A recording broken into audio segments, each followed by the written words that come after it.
Պարոն Վարդանյան, հակակոռուպցիոն կոմիտեն ձայնագրություն էր հրապարակել, դա այն մասին էր, որ ձեր թիմը գումար է բաժանում քաղաքացիներին, ընտրողներին, որպեսզի Սամվել Կարապետյանին ընտրեն,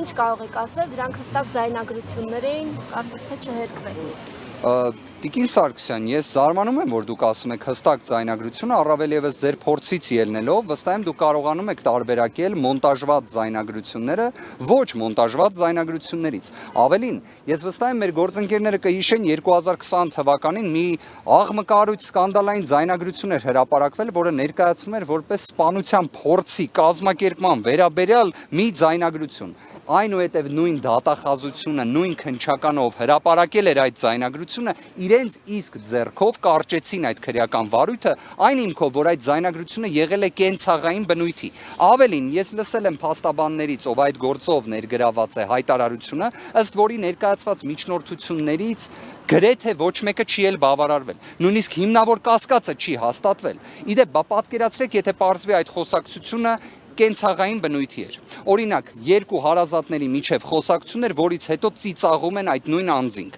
բայց դա ձայնագրության մեջ, որը հրապարակվել էր, չէր դրվել, բայց սղագրության մեջ այն կար։ Հնարավոր է, չէ՞ դա։ Ավելին, այս իշխանությունների ձեռագիրը ամեն կերպ ամեն ինչ մոնտաժելու եւ հանրությանը հրամցնելու, սուտն ու կեղծիքը հրամցնելու անգերազանցելի է։ Ի վերջո հենց այս իշխանություններն էին, որ բոլորը, այդ թվում այս ազգային ժողովում իդեպ խոսում էին նրա մասին, որ պրոբացիայի ծառայությունը թույլ է տվել Սամվել Կարապետյանին տեսաուղերձներով հանդես գալ։ Հետո հենց իրենք ընդունեցին, որ դա սուտ է։